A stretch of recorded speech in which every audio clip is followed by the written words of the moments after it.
আসন্ন জাতীয় সংসদ নির্বাচনকে সামনে রেখে প্রার্থী বাছাইয়ের চূড়ান্ত প্রস্তুতিতে ব্যস্ত বিএনপি। খুব শীঘ্রই প্রতিটি আসনে একক প্রার্থীর জন্য সবুজ সংকেত দেওয়া হবে বলে জানিয়েছেন বিএনপির স্থায়ী কমিটির সদস্য সালাউদ্দিন আহমেদ। শুক্রবার গুলশানের নিজ বাসভবনে সাংবাদিকদের সঙ্গে আলাপকালে তিনি জানান, প্রার্থী চূড়ান্ত করার পাশাপাশি নির্বাচন কেন্দ্রিক গণসংযোগ কার্যক্রমও আরও জোরদার করা হবে। গণতন্ত্র রক্ষায় রাজনৈতিক দলগুলোর ঐক্যের প্রয়োজনীয়তার উপরও জোর দেন সালাউদ্দিন। তিনি বলেন, মত পার্থক্য থাকলেও ফ্যাসিবাদ বিরোধী শক্তিগুলো গণতন্ত্রের প্রশ্নে ঐক্যবদ্ধ থাকবে। আওয়ামী লীগকে বিচারের মুখোমুখি করার দাবি পুনর্ব্যক্ত করে তিনি আরও বলেন, নির্বাহী আদেশে কোনো দলকে নিষিদ্ধ না করে বিচারিক প্রক্রিয়াতেই এর সমাধান হওয়া উচিত।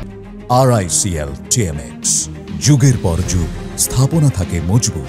তিনি অভিযোগ করেন, গণহত্যার পরও আওয়ামী লীগের কোনো অনুশোচনা নেই, বরং তারা দিল্লিতে বসে দেশ নিয়ে ষড়যন্ত্র করছে। প্রধান উপদেষ্টার সাম্প্রতিক মন্তব্য নিয়েও প্রতিক্রিয়া জানান সালাউদ্দিন আহমেদ। তিনি বলেন, মানুষ বর্তমান সরকারকে আরও 5 বছর চায়, এমন মন্তব্য করা এখন জরুরি ছিল না। সব মিলিয়ে একক প্রার্থী ঘোষণার প্রস্তুতি বিএনপির নির্বাচনী কৌশলে যোগ করেছে নতুন এক মাত্রা। জয়া হাসান, NPB।